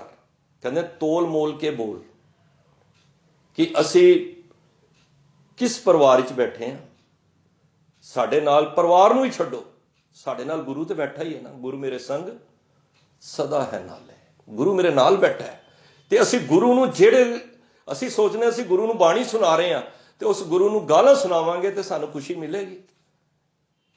ਮੈਂ ਗੱਲ ਤਾਂ ਪਕੜ ਵਿੱਚ ਲਿਆ ਰਿਹਾ ਕਿ ਜੇਬਾ ਮਣੀਆਂ ਮੰਤ, ਇਹ ਮੰਤਰ, ਇਹ ਟੂਣਾ ਕਹਿੰਦੀ, ਉਹ ਲੇਡੀਜ਼ ਕਹਿੰਦੀ ਹੈ, ਦੂਜੀ ਸਹੇਲੀ ਨੂੰ ਕਹਿੰਦੀ ਹੈ ਜਿਹੜੀ ਵਿਆਹੀ ਗਈ ਹੈ, ਜਿਹਨੇ ਪਤੀ ਨੂੰ ਖੁਸ਼ ਕਰ ਲਿਆ, ਉਹ ਕਹਿੰਦੀ ਹੈ ਮੈਂ ਆਪਣੀ ਜੇਬਾ ਦੇ ਉੱਤੇ ਨਾ ਇਤਨੀ ਮਿਠਾਸ ਲੈ ਆਂਦੀ ਹੈ, ਉਹ ਮੇਰੀ ਜੇਬਾ ਤੇ ਮੇਰੀ ਗੱਲ ਸੁਣਨ ਤੇ ਮੇਰੇ ਤੇ ਉਹ ਕੀ ਕਹਿੰਦੇ ਨੇ ਫਿਦਾ ਹੋ ਗਿਆ। ਇਸ ਤਰ੍ਹਾਂ ਤੇ ਕਿਤੇ ਸਾਡੇ ਉੱਤੇ ਵੀ ਖੁਦਾ ਫਿਦਾ ਹੋ ਜਾਏ। ਜੇਬਾ ਮਣੀਆਂ ਮੰਤ, ਇਹ ਤਰੇ ਭੈਣੇ ਵੇਸ ਕਰ ਤਾਂ ਵਸ ਆਵੀ ਕੰਤ। ਕਹਿੰਦੇ ਨੇ ਇਹ ਤਿੰਨੋਂ ਵੇਸ ਬਣਾ ਲੈ ਕਿ ਨਿਮਰਤਾ ਦਾ ਗੁਣ, ਸਹਾਰਨ ਦਾ ਗੁਣ ਤੇ ਜੇਬਾ ਨੂੰ ਮਿਠਾਸ ਲਿਆ, ਇਹ ਵੇਸ ਕਰ ਲੇਂਗੀ। ਇਹ ਤਰੇ ਭੈਣੇ ਵੇਸ ਕਰ ਤਾਂ ਵਸ ਆਵੀ ਕੰਤ, ਕੰਤ ਤਾਂ ਤੇਰੇ ਵਸ ਆ ਜਾਏਗਾ। ਤੇ ਅਸੀਂ ਵਸ ਹੀ ਕਰਨਾ ਹੈ। ਭਗਤਾਂ ਨੇ ਕੀ ਕੀਤਾ ਸੀ? ਭਗਤਾਂ ਨੇ ਵਾਸੀ ਇਹੀਓ ਕੀਤਾ ਸੀ। ਗੋਬਿੰਦ ਭਾਉ ਭਗਤ ਦਾ ਭੁੱਖਾ, ਉਹ ਪ੍ਰੇਮ ਦਾ ਭੁੱਖਾ ਜੇ। ਤੇ ਪ੍ਰੇਮ ਵਿੱਚ ਗਾਲਾਂ ਨਹੀਂ ਚਲਦੀਆਂ, ਪ੍ਰੇਮ ਵਿੱਚ ਆਕੜ ਨਹੀਂ ਚੜਦੀ, ਤੇ ਪ੍ਰੇਮ ਵਿੱਚ ਨਿਮਰਤਾ ਚਲਦੀ ਹੈ। ਬਸ ਇਹ ਗੱਲ ਪਕੜ ਲਿਆਈ ਹੈ। ਜਿਤਨੀ ਪੇੜ ਦੀਆਂ ਸ਼ਾਖਾ ਜ਼ਮੀਨ ਦੇ ਅੰਦਰ ਚਲੀ ਜਾਣਗੀਆਂ ਨਾ, ਜੜਾਂ, ਉਤਨਾ ਪੇੜ ਸ਼ਕਤੀਸ਼ਾਲੀ ਤੇ ਵਿਸ਼ਾਲ ਹੋ ਜਾਏਗਾ। ਤੇ ਜਿਤਨਾ ਪਰਮਾਤਮਾ ਵੱਡਾ ਹੈ, ਅਥਾਹ ਹੈ ਪਰਮਾਤਮਾ, ਉਤਨਾ ਤੂੰ ਆਪਣੇ ਆਪ ਨੂੰ ਨਿਮਰਤਾ ਵਿੱਚ ਲਿਆ, ਧੂੜੀ ਚ ਲਿਆ। ਗੁਰਮਤਿ ਹਿਰਦੇ ਗਰੀਬੀ ਆਵੇ, ਗਰੀਬੀ ਭਾਵ ਨਿਮਰਤਾ ਆ ਜਾਏ, ਤੇ ਸਮਝ ਲੈ ਤੇਰੀ ਪਰਮਾਤਮਾ ਦੇ ਨਾਲ ਤੂੰ ਪਰਮਾਤਮਾ ਨੂੰ ਵਸ ਕਰ ਲੈ। ਤੂੰ ਪਰਮਾਤਮਾ ਨੇ ਸਮਝ ਜਾਦੂ ਟੂਣਾ ਕਰ ਦਿੱਤਾ, ਇਸ ਤਰ੍ਹਾਂ ਸਮਝ ਲਓ। ਕੋਈ ਕਹਿੰਦਾ ਨੇ ਯਾਰ ਇਹ ਅੱਜ ਕੱਲ੍ਹ ਬੋਲਦੇ ਨਹੀਂ, ਜਾਦੂ ਟੂਣਾ ਲੱਗਦਾ, ਇਹਦੇ ਉੱਤੇ ਹੋਇਆ ਪਿਆ। ਤੇ ਪਰਮਾਤਮਾ ਨੂੰ ਵਸ ਕਰਨਾ ਹੈ ਤੇ ਅੰਦਰ ਮਿਠਾਸ ਲਿਆ। ਜਿੱਥੇ ਬਾਣੀ ਵਿੱਚ ਇਤਨੀ ਮਿਠਾਸ ਹੈ ਤੇ ਸਿੱਖਾ ਤੇਰੇ ਜੀਵਨ ਵਿੱਚ ਵੀ ਮਿਠਾਸ ਹੋਵੇ। ਸੋ ਮੈਂ ਸਮਾਂ ਨਾ ਜ਼ਿਆਦਾ ਲਵਾਂ। ਬਹੁਤ ਬਹੁਤ ਧੰਨਵਾਦ ਜੋ ਆਪ ਜੀ ਨੇ ਬੜੇ ਪਿਆਰ ਸਹਿਤ ਬੈਠ ਕੇ ਫਰੀਦ ਜੀ ਦੇ ਇਸ ਸ਼ਲੋਕਾਂ ਨੂੰ ਸਰਵਣ ਕੀਤਾ ਹੈ। ਬਹੁਤ ਭੁੱਲਾਂ ਗਲਤੀਆਂ ਵਿੱਚ ਹੋਈਆਂ ਨੇ, ਉਹ ਦਾਸ ਦੀਆਂ ਨੇ, ਬਚਨ ਗੁਰੂ ਦੇ ਨੇ। ਇਹਨੂੰ ਸੁਣ ਕੇ ਹਿਰਦੇ ਵਿੱਚ ਵਸਾਓ ਤੇ ਆਉਣ ਵਾਲੇ ਕੱਲ੍ਹ ਦੇ ਜੀਵਨ ਵਿੱਚ ਇਹ ਅਰਥ ਸਾਨੂੰ ਜੀਵਨ ਵਿੱਚੋਂ ਨਜ਼ਰ ਆਉਣ, ਤੇ ਤਾਂ ਤੇ ਸਾਡਾ ਗਾਵਿਆ ਸੁਣਿਆ ਥਾਂ ਪਏਗਾ। ਨਹੀਂ ਤੇ ਫਿਰ ਸਾਡੇ ਵਰਗੇ ਕਈ ਆਏ ਜੋ ਹਰ ਕਾ ਪਿਆਰਾ ਸੋ ਸਭਨਾ ਕਾ ਪਿਆਰਾ, ਹੋਰ ਕੀਤੀ ਝੱਕ ਝੱਖ ਆਵੇ ਜਾਏ। ਬਾਕੀ ਤਾਂ ਸਾਡੇ ਵਰਗੇ ਨਾ ਝੱਕ ਮਾਰ ਕੇ ਹੀ ਚਲੇ ਜਾਂਦੇ ਨੇ। ਚਲਾ ਜੁਆਰੀ ਦੋਏ ਹੱਥ ਝਾੜ, ਜਿਸ ਤਰ੍ਹਾਂ ਜੁਆਰੀ ਹਾਰ ਕੇ ਨਾ ਦੋਨੋਂ ਹੱਥ ਝਾੜ ਕੇ ਚਲਾ ਜਾਂਦਾ ਨਾ, ਤੇ ਉਹਦੇ ਪੱਲੇ ਕੱਖ ਨਹੀਂ ਬਣਦਾ। ਇਸ ਤਰ੍ਹਾਂ ਸਾਡੀ ਹਾਲਤ ਹੀ ਇਹੋ ਜਿਹੀ ਨਾ ਹੋ ਜਾਏ। ਹੋਰ ਕੀਤੀ ਝੱਕ ਝੱਖ, ਝੱਖ ਨਹੀਂ ਮਾਰਦਾ ਬੰਦਾ, ਕਹਿੰਦਾ ਕੀ ਝੱਖ ਮਾਰ ਰਿਹਾ ਤੂੰ, ਮਾਰੇ ਕਹਿੰਦਾ ਹੋਰ ਕੀਤੀ ਝੱਕ ਝੱਖ ਆਵੇ ਜਾਏ। ਉਹ ਇਸ ਤਰ੍ਹਾਂ ਆਉਣ ਜਾਣ ਦੇ ਝੱਕ 'ਚ ਲੱਗਿਆ ਰਹਿੰਦਾ ਹੈ। ਤੇ ਬਾਈ ਜਿਹੜਾ ਜੋ ਹਰ ਕਾ ਪਿਆਰਾ ਸੋ ਸਭਨਾ ਕਾ ਪਿਆਰਾ, ਜਿਹੜਾ ਹਰੀ ਦਾ ਪਿਆਰਾ ਬਣ ਜਾਂਦਾ ਹੈ ਉਹ ਫਿਰ ਸਾਰਿਆਂ ਦਾ ਪਿਆਰਾ ਹੋ ਜਾਂਦਾ ਹੈ। ਸੋ ਅਸੀਂ ਹਰੀ ਦੇ ਪਿਆਰੇ ਬਣੀਏ, ਉਹਦੇ ਵਾਸਤੇ ਇਹ ਤਿੰਨ ਗੁਣ ਅਸੀਂ ਅਪਣਾ ਲਈਏ। ਇਹ ਜਿਹੜੇ ਨਾਮ ਜਪ ਕੇ ਜਿਨ੍ਹਾਂ ਨੇ ਪ੍ਰਭੂ ਨੂੰ ਪਾ ਲਿਆ ਹੈ, ਇਹ ਉਹਨਾਂ ਨੇ ਆਪਣੀ ਅਵਸਥਾ ਇੱਕ ਜਗਿਆਸੂ ਨੂੰ ਦੱਸੀ ਹੈ, ਤੇ ਅਸੀਂ ਵੀ ਜਗਿਆਸੂ ਬਣ ਕੇ ਉਸ ਅਵਸਥਾ ਨੂੰ ਅਡਾਪਟ ਕਰ ਲਈਏ ਤੇ ਆਪਣੇ ਜੀਵਨ ਨੂੰ ਹੋਰ ਵਧੀਆ ਤੇ ਸੋਹਣਾ ਬਣਾ ਲਈਏ। ਤੇ ਰੇ ਰੇ ਦਰਗਹਿ ਕਹੈ ਨ ਕਉ, ਆਓ ਬੈਠ ਆਦਰ ਸ਼ੁਭ ਦੇਉ। ਫਿਰ ਉੱਥੇ ਵੀ ਰੇ ਰੇ ਦਰਗਹਿ ਕਹੈ ਨ ਕਉ, ਆਓ ਬੈਠ ਆਦਰ ਸ਼ੁਭ ਦੇਉ। ਫਿਰ ਉੱਥੇ ਵੀ ਸਾਡੀ ਦਰਗਾਹ ਦੇ ਵਿੱਚ ਵੀ ਜੈ ਜੈਕਾਰ ਹੋਏਗੀ। ਫਿਰ ਉੱਥੇ ਵੀ ਕਹਿਣਗੇ ਆਓ ਭਗਤ ਜੀ ਬੈਠੋ, ਤੁਹਾਡਾ ਆਦਰ ਕੀਤਾ ਜਾਂਦਾ ਹੈ। ਤੇ ਜੇ ਐਵੇਂ ਗਾਲਾਂ ਕੱਢ ਕੇ ਤੇ ਮਾੜਾ ਬੋਲ ਕੇ ਤੇ ਐਂਠ ਵਿੱਚ ਰਹਿ ਕੇ, ਤੇ ਫਿਰ ਤੇ ਆਏਗਾ ਜਿਉਂ ਜਮ ਆਏ ਕੇਸ ਗਏ ਪਟਕੇ, ਤਾ ਦਿਨ ਕਿਛ ਨਾ ਬਸਾ। ਫਿਰ ਤੈਨੂੰ ਐਵੇਂ ਸਤਕਾਰ ਨਾ ਨਹੀਂ ਲੈ ਕੇ, ਬਿਬਾਨ ਤੇ ਨਹੀਂ ਲੈ ਕੇ ਜਾਣਗੇ। ਫਿਰ ਤੈਨੂੰ ਪਤਾ ਕੀ ਕਰਨਗੇ, ਵਾਲਾਂ ਤੋਂ ਧਰੂ ਕੇ ਨਾ ਤੇ ਉਸ ਦੋਜਕ ਤੱਕ ਲੈ ਕੇ ਜਾਣਗੇ। ਹੁਣ ਅਸੀਂ ਆਪ ਡਿਸੀਜਨ ਲੈ ਲਈਏ ਕਿ ਅਸੀਂ ਕਿਸ ਰਾਹ ਦੇ ਨਾਲ ਚੱਲਣਾ ਹੈ ਔਰ ਕਿਹੜੀ ਅਸੀਂ ਰਸਤਾ ਇਖਤਿਆਰ ਕਰਨਾ ਹੈ। ਤੇ ਉਹ ਸਾਡੇ ਸਾਹਮਣੇ ਨੇ, ਦੋਨੋਂ ਰਸਤੇ ਸਾਡੇ ਸਾਹਮਣੇ ਨੇ। ਇਹ ਗੁਰੂ ਮਹਾਰਾਜ ਮਿਹਰ ਕਰਨ, ਜਿੰਨੇ ਵੀ ਅਸੀਂ ਬੈਠੇ ਹਾਂ, ਅਸੀਂ ਇਹ ਤਿੰਨ ਗੁਣਾਂ ਨੂੰ ਅਡਾਪਟ ਕਰਕੇ ਪ੍ਰਭੂ ਪਰਮਾਤਮਾ ਨੂੰ ਖੁਸ਼ ਕਰ ਦਈਏ। ਜੇ ਪ੍ਰਭੂ ਖੁਸ਼ ਹੋ ਗਿਆ ਤੇ ਫਿਰ ਸਾਰਾ ਕੁਝ ਹੀ ਸਾਨੂੰ ਪ੍ਰਾਪਤ ਹੋ ਗਿਆ। ਇਤਨੀ ਬੇਨਤੀ ਪ੍ਰਵਾਨ ਕਰਨੀ। ਬਹੁਤ ਬਹੁਤ ਸਾਰੀ ਸੰਗਤ ਦਾ ਧੰਨਵਾਦ। ਵੀਰ ਜੀ ਦਾ ਖਾਸ ਤੌਰ ਤੇ ਧੰਨਵਾਦ ਜੋ ਮਾਨ ਬਖਸ਼ ਕੇ ਤੁਹਾਡੇ ਰੱਬ ਰੂਪੀ ਸੰਗਤਾਂ ਦੇ ਦਰਸ਼ਨ ਕਰਵਾਉਂਦੇ ਹਨ। ਸਾਰਿਆਂ ਦਾ ਤਹਿ ਦਿਲ ਤੋਂ ਧੰਨਵਾਦ। ਉਹ ਗੁਰੂ ਤੇਗ ਬਹਾਦਰ ਸਾਹਿਬ ਜੀ ਦਾ, ਗੁਰੂ ਗ੍ਰੰਥ ਸਾਹਿਬ ਮਹਾਰਾਜ ਦਾ ਧੰਨਵਾਦ, ਜੋ ਆਪ ਰਸਨਾ ਤੇ ਬੈਠ ਕੇ ਤੁਹਾਡੇ ਨਾਲ ਇਹ ਬਚਨ ਸਾਂਝ ਕਰਾਉਂਦੇ ਨੇ। ਵਾਹਿਗੁਰੂ ਜੀ ਕਾ ਖਾਲਸਾ, ਵਾਹਿਗੁਰੂ ਜੀ ਕੀ ਫਤਿਹ।